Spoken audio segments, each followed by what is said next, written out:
On vous souhaite la bienvenue à ériclatour.com. Il y a 2 semaines à peine, un autre vin de la région a été mis en valeur à l'émission Tout le monde en parle, diffusée à Radio-Canada. Guy Lepage a montré un vin du domaine Saint-Jacques à Saint-Jacques-le-Mineur. On fait le tour de la question avec Yvan Quirion, qui également est très impliqué dans le monde des vignobles au Québec.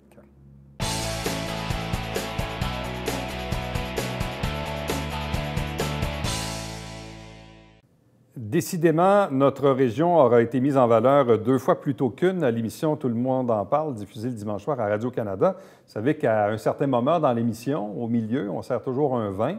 Évidemment, il y a probablement, oui, c'est vrai, le contexte des grèves tournantes à la SAQ qui a joué peut-être un petit rôle, parce que Guy Lepage disait bien sûr, on ne franchit pas les piquets de grève, et a mis en valeur des vins québécois, notamment le Sieur Rival il n'y a pas si longtemps, mais là, il y a à peu près 2 semaines à peine, on a mis en valeur un chardonnay qui est produit, la réserve 2017, produit à Saint-Jacques-le-Mineur au domaine Saint-Jacques. Avec nous pour en parler, Yvan Quirion, qui est l'un des propriétaires. Bonsoir et bienvenue. Bonsoir.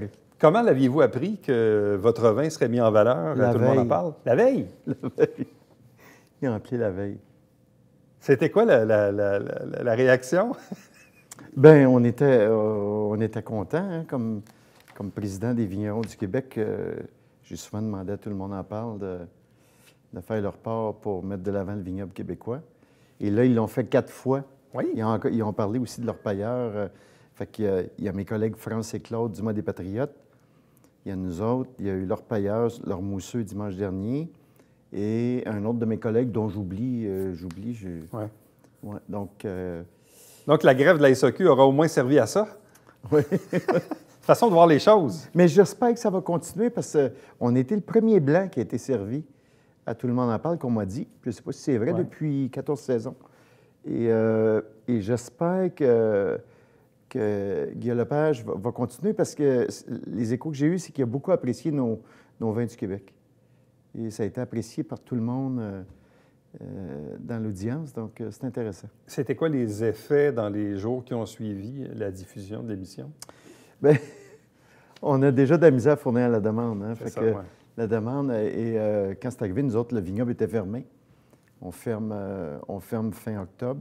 Donc, on a eu beaucoup d'appels. Et là, on a des commandes qui sont promises. On a des lots qui sont réservés pour des clients. Donc, oui, c'est la difficulté de... Donc, on ne pouvait pas s'exciter trop en avant. Oui, c'est ça. Donc, c'est une belle vitrine, mais en même temps, de par le respect de vos inventaires, on ne peut pas l'inventer, là. C'est ça. On fait du vin avec nos raisins. Tu sais, au Québec, le vignoble québécois est assez unique au monde. L'industrie vitivinicole dans le monde fonctionne beaucoup. Les vignerons, eux autres, même cultivent, règle du pouce, à peu près 30 des raisins. Puis l'autre 70 vient de viticulteurs, des gens qui se spécialisent dans la culture de raisins. Au Québec, on en a peu. Donc, au Québec, c'est 90-10. 90 les vignobles, 10 certains viticulteurs. Nous autres, on fait du vin juste avec nos raisins, sauf 3 années où est-ce qu'on avait perdu le Clos Saint-Denis, où est-ce qu'on a pu acheter un petit peu de raisins, mais très peu. 3, 4, 5 tonnes sur 100 tonnes. Donc, c'est pas beaucoup. Avez-vous senti aussi ces dernières semaines, de par les quelques journées de grève à la SAQ, une certaine augmentation de vos ventes au vignoble même? Bien, on était fermés. Donc, le vignoble est fermé, mais oui, beaucoup de ventes. On a 6 épiceries fines dans lesquelles c'est vrai, ouais. On est. On ne peut pas beaucoup aller en épicerie fine, malheureusement. On aime beaucoup travailler en épicerie fine parce que c'est de très, très bons ambassadeurs, ambassadrices. On vend du vin là, c'est impressionnant. C'est impressionnant. On livre 20 à 40 caisses de vin par semaine dans nos 6 épiceries fines et quelques petits restaurants, mais c'est impressionnant. Donc, aussitôt qu'on s'excite un peu d'un vente, qu'on tombe tout de suite en rupture de stock, la demande est trop forte. Le tsunami est arrivé, là, ça n'arrive pas, on est dedans. Le domaine Saint-Jacques a combien d'années derrière la cravate? Bien, les premiers vignes ont été plantés à la fin des années 90. Ouais. Nous autres, on a acheté le vignoble fin 2004. Donc, la première saison, ça a été 2005. Et le premier millésime qu'on a vinifié, 2007. Donc, on est un des jeunes vignobles au Québec. On a inauguré la nouvelle boutique en juin dernier, mais le 10 mai, ça a fait 10 ans qu'on était au vin seulement. Et là, 10 ans plus tard, vous produisez combien de bouteilles par année? Bien, en 2017, on a produit 10 000 caisses, 121 000 bouteilles. 121 000? Oui. Ouais. Ça paraît beaucoup, c'est très, très faible. C'est tout petit. À l'échelle mondiale. À l'échelle du Québec, c'est assez gros. Et cette année, l'année a été difficile du 1er janvier, puis elle va l'être jusqu'au 31 décembre. Il va être très, très dur l'hiver dernier. Donc, on a un peu de dommages malgré les géotextiles, les protections hivernales. On a eu un printemps frais, 3 mois de sécheresse. Ouais.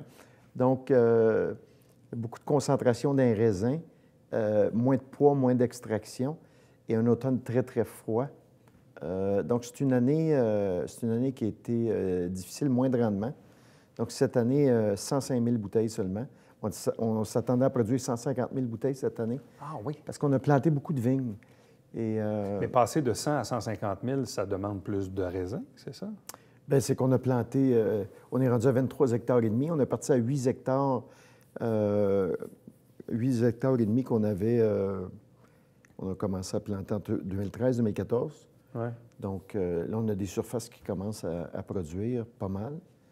Donc, on devrait monter à 200 000 bouteilles par année, mais je ne vois pas comment on va faire pour augmenter plus que ça, parce qu'à un moment donné, les surfaces font en sorte qu'on a beaucoup de travaux à faire restant ici à l'automne.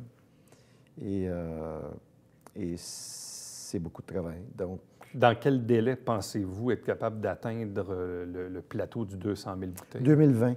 2020, 2021. C'est assez rapproché. Oui, oui, oui. Et par contre, plus on produit, plus la demande est forte. Donc, produire, c'est tel que tel, parce qu'au final, ils se vendent, là. Oh oui. Donc, la demande est là. Ah, tous ceux qui ont les vins du Québec certifiés fournissent pas la demande. Tous. Donc, France et Claude, ici, qui ont des vins du Québec certifiés, France et Claude ont acheté une terre, ils vont planter. Leur pailleur est rendu à 40 hectares de vignes. Il n'y a pas longtemps, il y avait 20 hectares. Il y a 5-6 ans, il y avait 20 hectares. La demande est très, très forte, très soutenue. Et ça va durer 30-40 ans. Et qu'est-ce que c'est un vin québécois certifié? Bien, c'est un cahier de charge. On s'est donné un cahier de charge très exigeant, très rigoureux en 2009. Et c'est ce que le ministre de l'Agriculture a annoncé il y a 2 semaines, qui va être en appellation IGP. OK. Ouais. Donc, on va Et ça fait une différence au niveau des ventes? Mais, oui. La grosse différence, c'est à partir du moment où tu as un cahier de charge c'est Écossaire qui fait les outils indépendants. On a un comité d'agrément, donc un comité de dégustation, où est-ce qu'il faut que tu aies une note de 9 sur 13. C'est très exigeant, c'est extrêmement exigeant. Et à partir du moment où tu arbores le logo Vin du Québec certifié, qui est celui-là, ce que ça démontre, ce que ça amène aux professionnels du vin, c'est que cette bouteille-là provient à 100 du Québec, et deuxièmement, elle a passé un cahier de charge puis un savoir-faire qui est devenu assez ça va devenir une référence, notre appellation IGP, parce que c'est extrêmement rigoureux. Et donc, la caution des ambassadeurs, des influenceurs, une qui est devenue toute une ambassadrice, c'est Nadia Fournier. Oui. Véronique Rivet. Beaucoup des femmes. Je ne sais pas pourquoi les hommes, ils ont plus de préjugés. Les femmes ont moins de préjugés. Ils dégustent, ils aiment, ils en parlent. Les hommes, ils dégustent, ils aiment, ils rasseyent. Ils dégustent. Je ne sais pas pourquoi il y a cet attentisme-là souvent. Et c'est les femmes qui nous propulsent. Et je dirais, c'est 70 les jeunes femmes. Et c'est surtout les milléniaux qui vident nos caves. Ah oui? Et c'est eux autres qui deviennent les ambassadrices, les ambassadeurs de nos vins aussi. Et là, vous avez combien de produits différents qui sont produits chez vous? Trop. Oui. 7-8? Une douzaine. 12? On a un mousseux. On a un gamay qu'on a lancé cette année.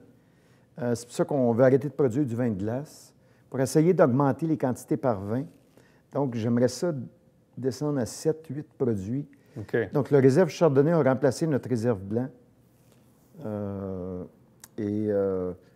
Cette année, exceptionnellement, on n'a pas produit de sélection rouge. On a produit juste du réserve rouge. Donc, j'essaye Donc, augmenter le nombre de bouteilles, mais réduire le nombre de produits. J'aimerais ça. Pour essayer de fournir un peu à la demande, plus que 6 mois par année. Ouais. À quel moment vous devenez vide? Hein? Il n'y en a plus, là. Les caisses sont vides. En fait, on peut, en ce moment, je pourrais être vide à sec. Et ce qu'on fait, c'est qu'on donne des attributions sur des stocks, exemple, à des restaurateurs, la SAQ. La SAQ, je pourrais tout vendre à la SAQ et tout shipper en dedans d'un mois. Et là, sur les 100 000 bouteilles, vous en envoyez combien à SAQ? Bien, cette année, on va vendre 103 000 bouteilles en SAQ. Les sur une production de 120 000 de l'année passée, c'est ça? C'est ça. Fait qu'ils ont vidé nos stocks. On avait accumulé des stocks, mais là, la SAQ, c'est exponentiel. Je ne sais pas comment je vais faire. Le rosé, il me demandait 3 000 caisses cette année, avec une expectative assez rapide de 10 000 caisses, et on va leur envoyer 1 500 caisses. Mais pour le vignoble, de vendre sa bouteille en SAQ ou de la vendre autrement, est-ce que la profitabilité est la même?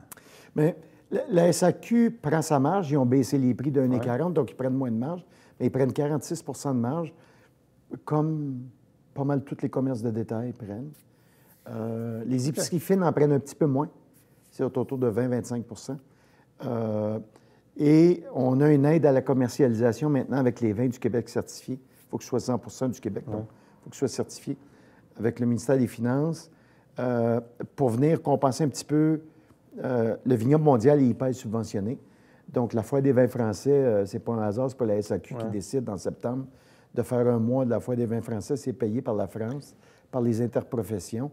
Donc, pour compétitionner ça, on a une aide à la commercialisation sur les vins du Québec en SAQ pour compenser un petit peu la marge. C'est pas le Klondike, mais c'est vraiment intéressant de vendre maintenant en SAQ parce que ça nous permet de mettre le pain puis le beurre sur la table puis payer nos employés. Et la profitabilité est faite chez nous. C'est les ventes chez nous et les ventes hors SAQ. Bon. Est-ce que les vins québécois sont maintenant mieux mis en valeur dans les SAQ? Parce que souvent, on faisait le comparable, entre autres, avec l'Ontario, que je parle souvent dans une LCBO, mais semble-t-il que quand on rentre, les vins ontariens sont à notre portée. Oui. Est-ce qu'on a senti une meilleure mise en valeur des produits québécois maintenant? Il y a une volonté. Il y a vraiment une volonté du bureau-chef. Souvent, la problématique est sur le plancher. Il n'y a pas une majorité d'employés de la SAQ qui aiment les vins du Québec foncièrement. Sauf que ceux qui les aiment en deviennent de très bons ambassadeurs, ambassadrices. Et moi, dans le coin ici, je suis chanceux. Celle à Saint-Jean, il y a beaucoup de bons ambassadeurs. Je vends beaucoup de vins. La succursale à Saint-Jean, Iberville, la petite Iberville, Saint-Luc, les succursales ici autour, au Hall Saint-Jean aussi. Très ambassadeurs. Sauf que tu vas dans le West Island, tu ne trouveras pas d'ambassadeurs là. Fait qu'il y a des foyers partout au Québec où est-ce que tu as des bonnes succursales et il y a d'autres foyers où il n'y a pas du tout d'intérêt par les gens sur le plancher. Donc, à partir du moment où un employé de la SAQ recommande ton vin, ça fait toute la différence dans les ventes. Ouais. Donc, si quelqu'un rentre dans une succursale SAQ et dire écoute, qu'est-ce que je prends pour accompagner mon mort ou mes huîtres, il devrait toujours recommander un blanc du Québec tout le temps. Ils ne le font jamais. Fait que, je parle de la grande majorité, mais les ambassadeurs, ambassadrices font la différence. Et malheureusement, il n'y en a pas assez. Est-ce que les clients, est-ce que les consommateurs qui rentrent en SAQ vont voir un commis pour dire « Avez-vous un bon vin québécois à me proposer? » Est-ce que ça, le client le fait, ça? C'est curieux parce que c'est drôle. On devient sociologue quand on est vigneron. On est une société distincte. On est une drôle de bébite, les Québécois, plus les Québécois que les Québécoises. Mais on va bavasser, on aime bavasser. Fait qu'on a vu des gens rentrer à SAQ bavasser. « Ah, vous n'avez pas d'espace vin du Québec. » Puis ça bavasse. Et finalement, tu dis, oui, monsieur, venez, c'est là. Et ils sortent, ils continuent à acheter leur californien. Hein. Ils n'achètent pas de vin québécois. Mais ils vont toujours bavasser. Et moi, j'ai vu des gens où est-ce que moi-même, je suis là, ils savent que je suis le président des vignerons du Québec sur le plancher de la SAQ. Puis quelqu'un rentre puis dit, bien, on fait une dégustation d'huîtres ce soir. Et naturellement, je pense que la personne va recommander un blanc du Québec. Ça me ferait plaisir que ce soit un autre blanc que le mien. Je serais mal à l'aise s'il recommandait le mien, mais au moins qu'il recommande un blanc d'un de mes collègues, ça ne m'est jamais arrivé. Depuis 2012, c'est jamais arrivé. Mais ça, c'est une mentalité qui s'opère, parce que même aujourd'hui, quand on va acheter du fromage, il me semble qu'on aime voir ou acheter des fromages québécois. T'sais, autrefois, ce n'était pas le cas, mais aujourd'hui, même, on aime mieux acheter un fromage du Québec qu'un fromage d'ailleurs. Donc, est-ce qu'un jour, les mentalités vont progresser aussi dans le monde des vins? C'est drôle. Où les consommateurs... Je parlais à un fromager qui me disait, s'il ne continue pas à faire de promotion, les fromages français prennent le dessus tout de suite. C'est ça, oui. Fait qu'on n'est pas chauvin au Québec, je ne sais pas pourquoi. On aime nous détester, on aime nous faire du mal. On est probablement un peu masochiste. Ouais. Je comprends pas. Moi, je suis pas comme ça. Et je comprends pas cette attitude-là. Mais on le voit en arrière des comptoirs, sauf ce qui change chez les jeunes. Les jeunes milléniaux sont... C'est une génération extraordinaire. C'est vraiment... les moins de 35 ans sont chauvins, sont très locaux, très informés, pas influençables, contrairement à ce qu'on peut penser. Tu les bullshit pas au niveau commercial. Ma génération, c'est épouvantable. Tu peux dire n'importe quoi, n'importe quel bullshit.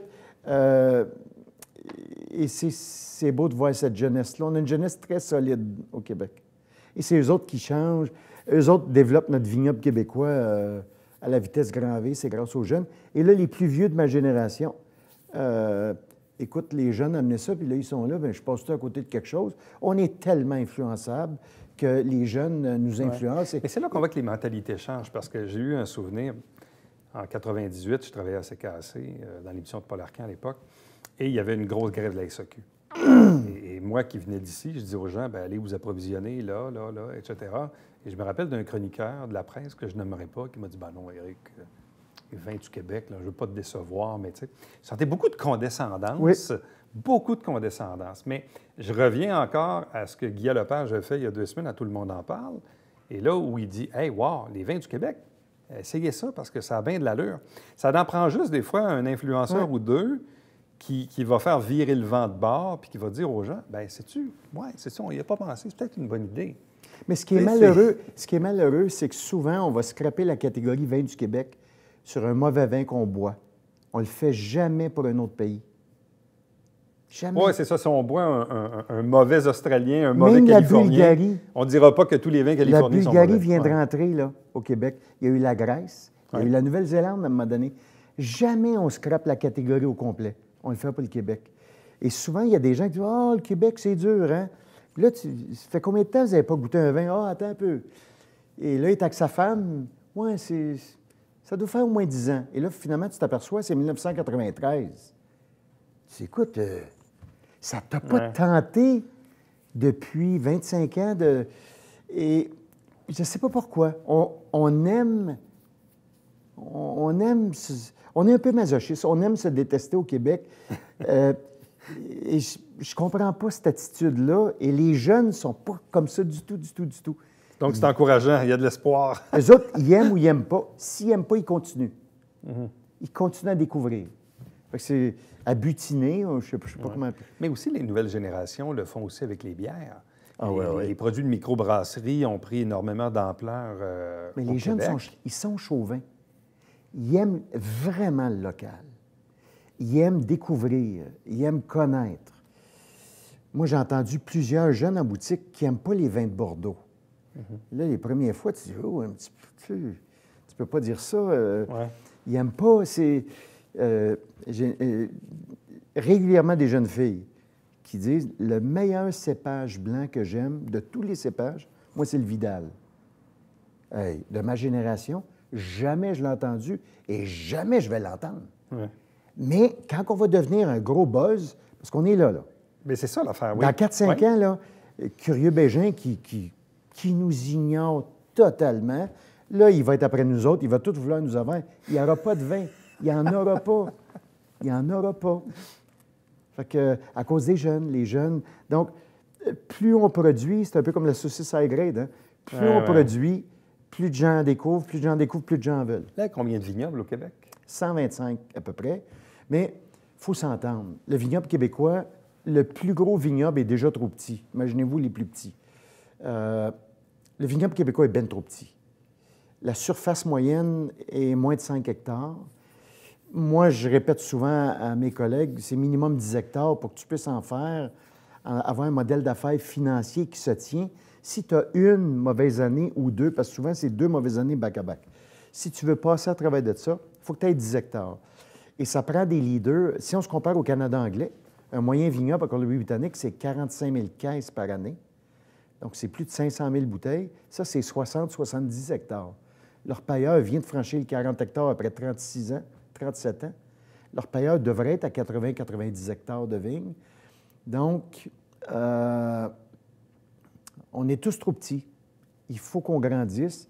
Et là, la demande arrive tout d'un coup. Et là, on plante. Donc, tout le monde grossit, mais personne ne va jamais être capable de fournir la demande. Quand même. Ouais. Mais là, chez vous, c'est devenu aussi une petite PME, là. Il y a du monde chez vous, là. Il y a du monde. Là, on a 16 personnes dans le champ. Presque à temps plein. De début avril, fin mars, début avril, aller jusqu'à presque à Noël. On a entre 10 et 30 personnes tout le temps. Dans les vendanges, j'en ai un petit peu plus. Là, on a acheté une vendangeuse mécanique cette année qu'on a testée. Je ne pensais jamais acheter une vendangeuse mécanique. Et ça fonctionne à merveille. C'est une perle. Mais on va toujours vendanger à la main quand même. Ouais. Donc, la vendange mécanique va être pour nos vins de base qui sont moins chers. Mais les autres vins, donc, on va peut-être récolter 12, 13 hectares à la machine, puis une dizaine, 10, 12 hectares à la main. Bon. La famille s'implique? Beaucoup. On est chanceux, on a de la relève. Sarah, notre plus jeune, est avec nous. Et c'est familial. Les 3 enfants ont des actions dans l'entreprise. Donc, les décisions importantes sont prises autour de la table, même avec les maris et les blondes et les chums. Donc, oui, c'est très familial.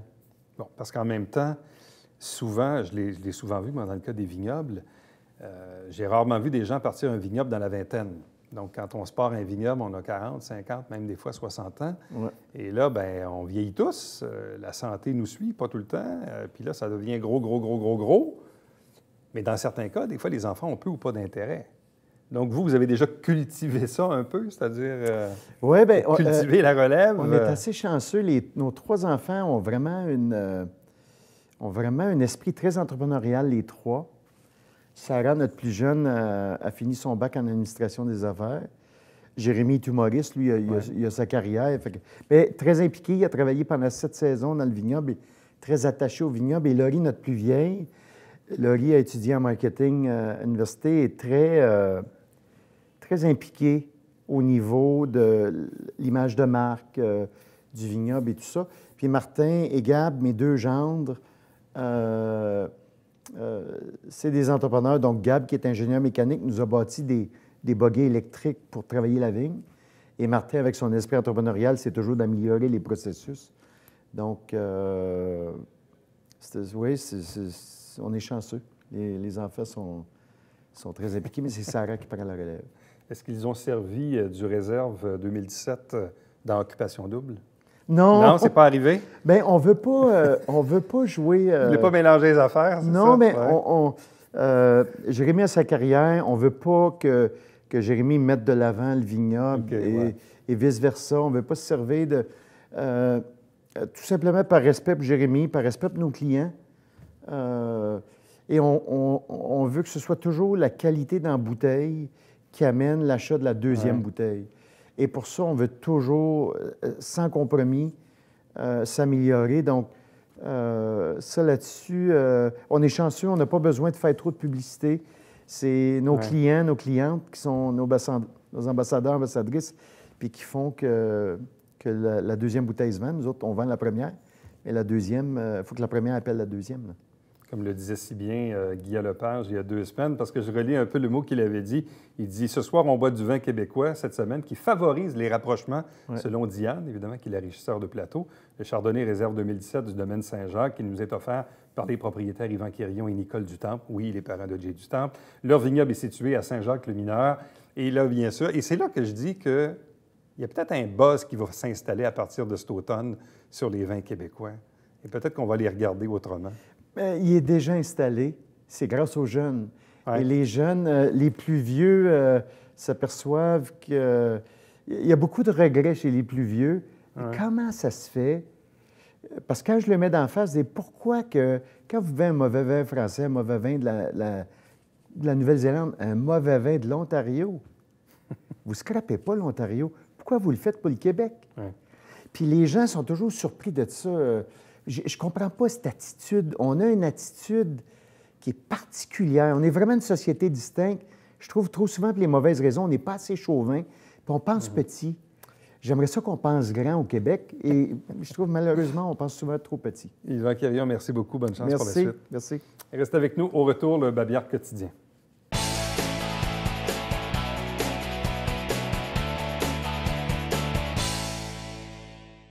Mesdames et messieurs, bonjour et bienvenue à la Justice entre nous. Mon nom est Serge.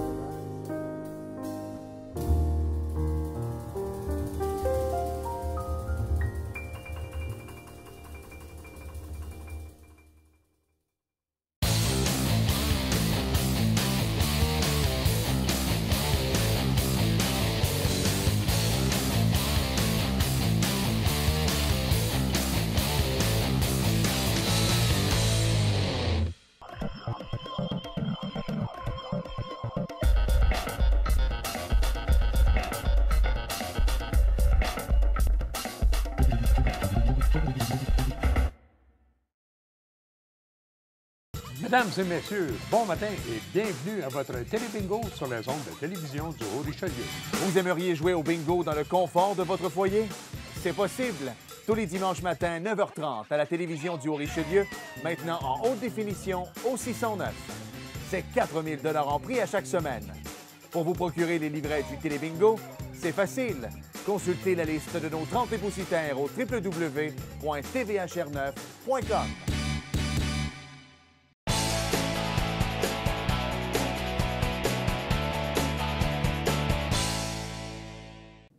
L'AQDR, Association québécoise de défense des droits des retraités et pré-retraités du Haut-Richelieu, organise un dîner festif de Noël lundi le 17 décembre dans une pizzeria qui est toute nouvelle sur la rue Saint-Jacques à Saint-Jean-sur-Richelieu.